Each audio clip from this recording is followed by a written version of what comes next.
in game 2, I mean, for Evos right here, if they really have a lot of damage here from the Roger, from the what's your Zaz, command? if they had the What Hylas on team top is of that, banned? at least the damage output and the damage receiving for their composition is kind of rounded out already. Now for Dewa, the Moskov can of course deal with the Hylas given enough time, but I wonder if they're thinking of other solutions, right? Other ways to really help out, to try and melt down this Hylas, this massive wall walking straight at you. Yeah, and feels like Evos, they're able to find a counter to the Hylos, which is by picking it for themselves.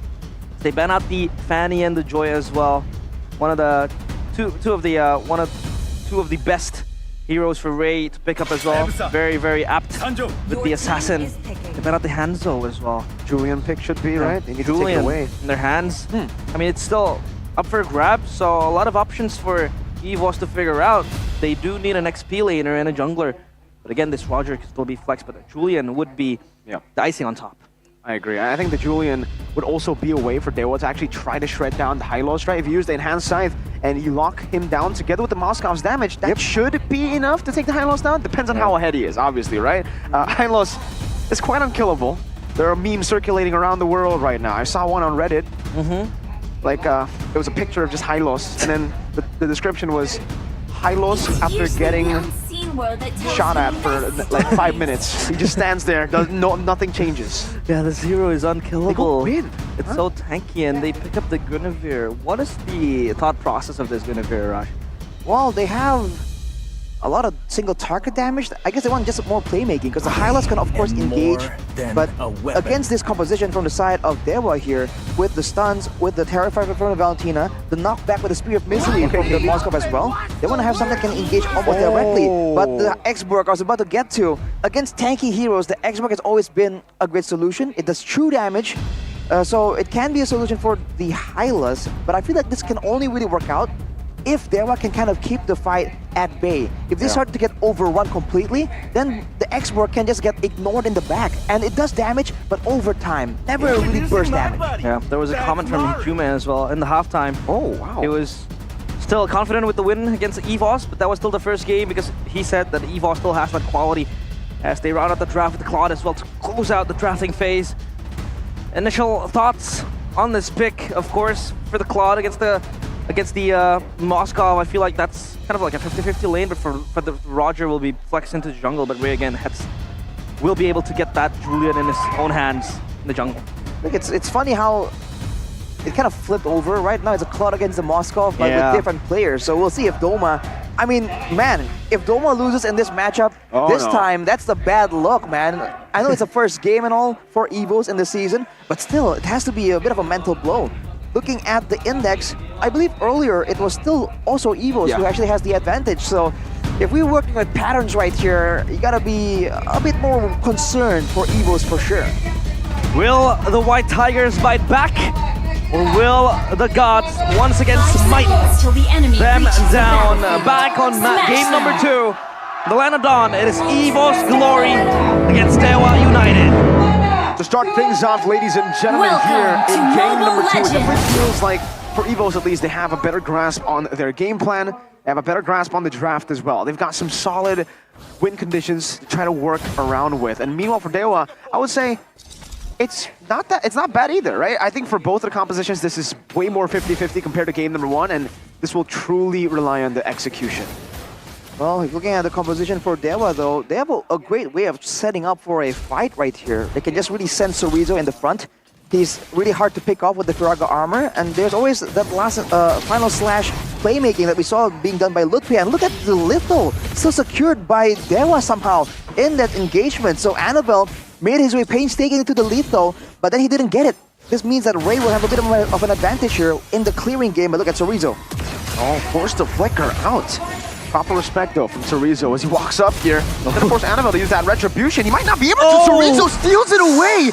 Annabelle. The pain. Losing on so much.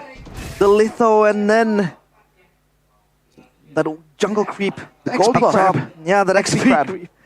That XP crab. In the hands of Chorizo, of course, it's going to help him get into higher levels quite faster. But again, up top, How would you describe the matchup of that Esport against the Hylos? Will it be able to kill the Hylos, or will it have to wait?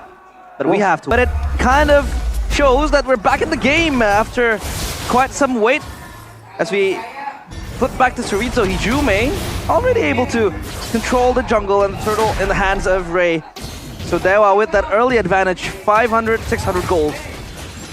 Despite this though, right? I mean, they have the Hylos, but still, they're actually losing out in levels. This was the main problem as to why they weren't able to contest for the first turtle in game number 1, and it is still the same problem here. Even with the Hylos pick, with the Zask in the mid lane, Hijume is out-leveling Clockun, and Moeza got level 4 first. Panzer, amazing pick. This should be them on the board here. Clockun picks up first blood, and finally we see a response from Evos Glory. Oh, that first blood going into the Zask will be very troublesome for Dewa United. They're able to move proactively with Panzer, and this is what you want with the Guinevere. Actively seeking for picks, actively roaming around the map to get other laners ahead. Wow. It did require them two ultimates though, but game fact here by our new application GoPay. Yeah, this marks Zask's debut in MPL ID Season 14, after last being used by Watt in MPL ID Season 7 when Genflix lost to Evos. That was a long time ago, and the fact that he's going to pick it against Watt's former team kind of spells poetry.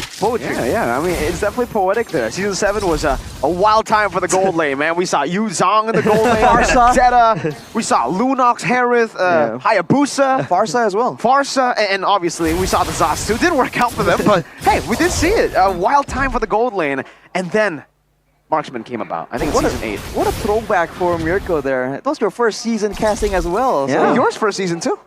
I got it in the tail end of Season 7, so it's not really as memorable for me, Mirko. I bet for you there's a lot more to think about, but look at Panzer going for a play. Great pick again, man, with a spatial migration, but Hijume still, the go green meta, really loves the environment. Go green means go home, because he's able to run back to his house, or rather the base, because of that Purify, just giving him that extra anti-CC, but now a total siege going towards the hands of Dewa United. Cerrito, Fortune Blow is trapping now, pops in the Last Insanity 2, blows up, Luffy in the back still with a Revitalize, still able to survive for so long, ready to be caught in Hat Sword though! But Annabelle wins out the Red Tree battle, even with the Dominus of it's not going to be enough. Moeza taken down, look at the Johnny boys going at it, whose Johnny is better? Okay, Clockun wins it. The spawn duel there coming through. Finally for Evos, they're showing the utility of that Hylos. Dewa there, I feel like they were really overcommitting to really try and find a way to shut down that Hylos so early on, when they can really go for the other heroes, right? Because we've seen that being a real good strategy for the neutral objective take. Maybe let go the turtle or the lord, but make sure that your opponents pay for it. Despite the fact that they don't really have a lot of healing reduction already available in the inventory slots of Dewa United, they went for that Hylos with the Glorious Pathway, with the Revitalize, and it really costed them. They're gonna definitely adjust from there and maybe try and get a lot more earlier healing reduction as well. But for the side of Evos, man, I think you can really see that the power spikes for Doma is not quite there just yet. Still waiting in on a Demon Hunter Sword, I believe. Yeah. I mean, what do you do against that Hylos, right? Do you ignore it? Depends. I mean, if the backline is kind of vulnerable, maybe you can, but otherwise, you just have to painstakingly like, chunk him down and make sure that when you're dealing damage to him, everyone else isn't dealing damage to you. I think that's like the main problem here of trying to deal with Hylos. If you're hitting the Hylos alone and his team isn't hitting you, then you're still okay. But usually when the Hylos is moving forward, the whole team is like, yeah, hit that guy. Hit that guy. And like, they'll try and get pot shots at you, you know, like the school bully. Oh, Doma. No BMI. Now he does use the battle mirror image. Ray's gonna chase him down. And with the wolf, he spawns, he finds the kill. Annabelle finds a train in the bottom side of the map though. Doma on the weak side, not respecting being on the weak side. Yeah, did not respect the kill threat coming in from Dewa United. He's on the weak side, didn't even pop the BMI, quite late on it, as Fluffy will just march. I mean, take a look at how much resources, how many resources the Dewa had to expend to take down Fluffy. So that's going to be a plus point for Evos to just prolong the fights, prolong the skirmishes. But Turtle now in their eyes, Cerrito looking to crash the party! Spatial migration from Panzer into the final Requiem now with a collapse as well as Annabelle guns them down. As a Lycan form decides to go for it now, jumps onto Moeza, but not able to fully dive in that tier 2. Evos Glory winning out in the skirmish and getting the neutral objective. Now immediately Evos looking for more pushing on 2 lanes at the same time. The Nightmare spawn makes it so difficult. It can tank turret shots, it can zone out defenders off the turrets, and they're taking full advantage of it. One more falls down on the top side, and now officially I think Dewa is on the back foot. They're kind of lacking resources to try and melt on the Hylas, and they're going to lose their purple buff as well. Oh, just taking everything that they can get. Scratch and grab for Evos Glory. Dewa United now on the opposite side, on the back foot, in comparison of game number 1. So now they have to tone down the pressure. But what is the winning condition coming in from Dewa United, Arashi? They have to make sure that they get their damage out, and they have to make sure, I think, that they are the ones who make the first move. The issue is right here is that Sorito's moving forward, but he's always so fixated on dealing with the Hylas that he's not really opening the rest of the map, and that allows Panzer to finally have a chance to hide around. But look at this! With Sun down, CC, you know, with the Violet Requiem, Panzer very low, gonna be taken down. Mueza finds the vengeance as Fluffy rotates forward with the Glorious Pathway. Doma pops in the Blazing Duo, but is unable to find anything. Good zone with the chain now. Dominators descend, munching down on the HP bars. Mueza still with a desperate attempt to find a kill, jumps in forward.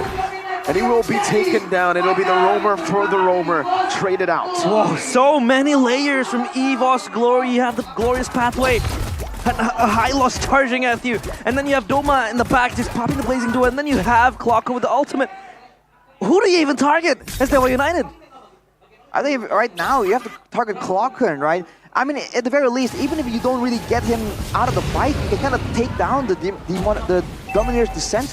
And that kind of lowers its damage potential, and maybe you can just play the split push game, but considering how well Evos is controlling the pace right now and how tanky Fluffy is, they're going straight for the Lord, and I think Dewa will be forced to respond if they really want to contest this. There's no time to split push.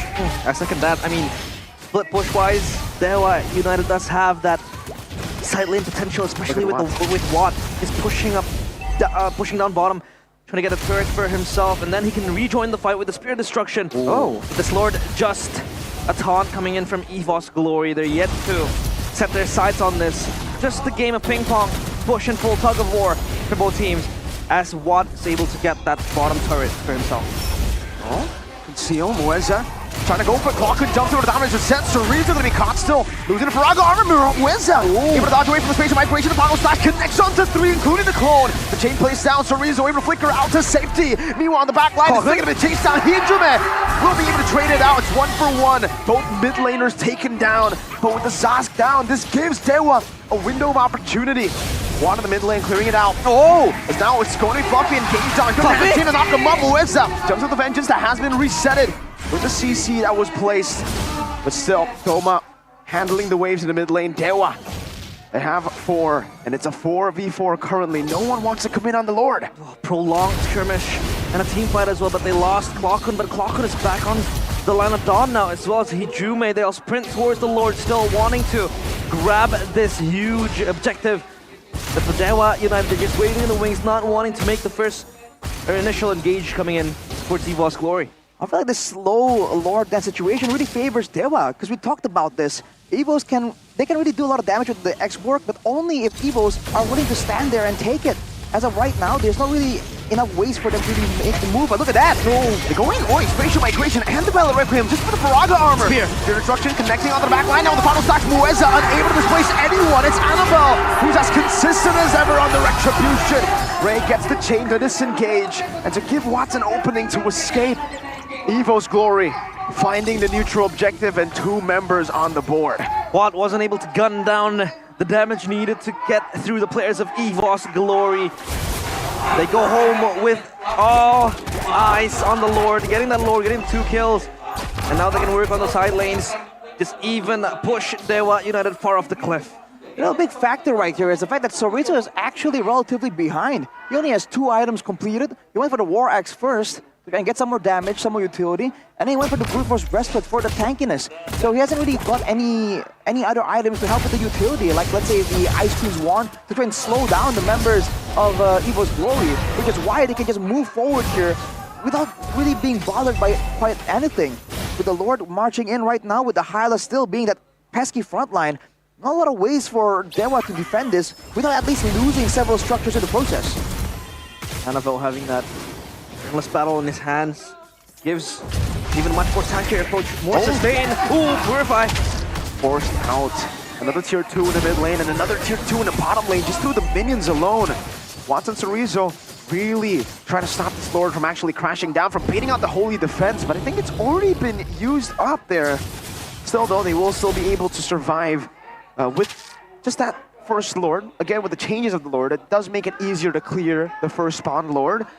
To keep, but still, I think it's a lot of value for Evos, right? They got all the tier 2s. Yeah, but I mean, still, in a base defense, I feel like Dewa does have the resources to clear out the waves. You have, you know, a Watt with the passive from the Moskov, as well as Hime, who could just run around, steal the ultimates. But still, it's going to be a very, very difficult task to deal with Evos if they crash together all 3 lanes. They can try and go for that, but I think for Dewa, the issue is still the same thing. They have a lot of burst damage technically, but they can't really target anyone just because of Fluffy. So they tried to go for a bit of a flank earlier, but considering, again, the same factor, everyone's so tanky, the Clockhood can go in on the Diminished Descent and kind of avoid death. Doma even already has the Wind of Nature, so there's not a lot of ways for them to really go for a pickoff. So they're really forced to play the front to back. But being 5k gold behind, it's a bit too difficult as of right now. If they want to just play defense and just wait for the game to go even longer, then maybe that could be a play they can attempt. But I feel like Evos won't allow them to do so without at least giving up several more structures, right? Because they have a 6k gold lead, and the last thing they want to do is just kind of sit around and allow this game to drag on until the gold advantage becomes less of a factor. And Doma with the defensive build, the Rose Gold gives him that extra sustainability because he has mostly been on the back line for Evos Glory, pushing out for Blazing Duets to come through, but now Evos setting their sights on the Lord once again. You have destruction connecting on the Clockhood. First pathway already used up to Rezo. No what? Doesn't miss it at all. Annabelle just takes it for free. Moez is going to be caught. The last Insanity gets used up defensively. And for Evos, great discipline there. They do not decide to even go on to Moeza despite him already, you know, overextending a bit. They have the Lord and they'll spawn instantly, so they might just go, they choose to go to set it up. The only solution from Dewa United to address this leading coming in from the Evos Glory is to play the side lanes from Watt. But then again, how do you time the Spear of Destruction? When are you going to jump in? And if it misses, there is no chance that you will be there to the fight. So it's going to be 4v5 when they march to the base. Great wave manipulation. Panther jumps into the facial migration. The final stack brings them back, and Panther's going to be taken away. Last Insanity by Cerezo. Defensively, as Hijime walks forward onto Fluffy, but he's a tanky horse right there. They deal with the Lord. Enhanced chain dodged away from by the BMI placed defensively by Doma in the back. And for now, Dewa will be able to defend, but they lose 2 massive structures. That was a close one for Dewa, man. Evos just go in with the Glorious Pathway, and Panzer once again tries to make a play happen, but something caught him. He got stuck, and immediately the burst damage is very much apparent. This is why Fluffy has been the main front line. If Panzer is the one in Fluffy's shoes, they would have lost a lot of kills all the way from the beginning. Now with 1 more second until Panzer is up, Dewa tries to find a play, an advantage with one man more compared to Evos, but Evos just immediately go on the defense. Let's take a look at the replay here by our official tournament smartphone. As a Galaxy S14 series, look at this play here. So final slash that kind of stopped everything in its tracks, and because of that, Fluffy, after using Glorious Pathway only for himself, not for the rest of his team, is just forced to back away from it. But you can see that he didn't even get cut down below half HP. So much defense coming in, and it is once again proven that killing a high loss is nigh impossible for the players of Dewa United. Oh, what? Whoa. A drop from what? That's aggressive right there. Watts able to displace his bomb. From spatial migration, pops it over to nature, baits out Panzer. What? Violent Requiem, Flicker, Panzer on Spear of Injury to help him out. Mueza blazing Annabelle very low. Now the Dominus is set. She has so much damage. Doma with the blazing duet. And now Fluffy with the flank. It'll be Watt taken down. Ray is next on the chopping block. Annabelle is back in the Lycan form, and Evos Glory are marching down the base with an 8,000 gold lead. Cerezo with Hijime left to defend with the last Insanity. Now Annabelle marching forward as the winter crowd could try to stay alive, but even then it's not going to be enough. The horse stops on Hijime as Evos equalize on the board. If that was a mistake by Watt, that is a costly mistake. TP into the Spear of Destruction and bring the fight to himself. He gets corralled, the gods back towards the wall. And Evos Glory, they bite back. They're able to equalize the score 1-all. 1-1 for the Tigers here, showing that they have the adaptability, they have the skills required if they have the right tools. It also was set in place from the drafting phase, and Dewa had a respectable attempt, but in the end I think they went for a last-ditch effort, a risky play to try and find something there from a game that looked so lost, but Evos denies it. And it's down to the final one, a full best of 3 to end the day off. Wow.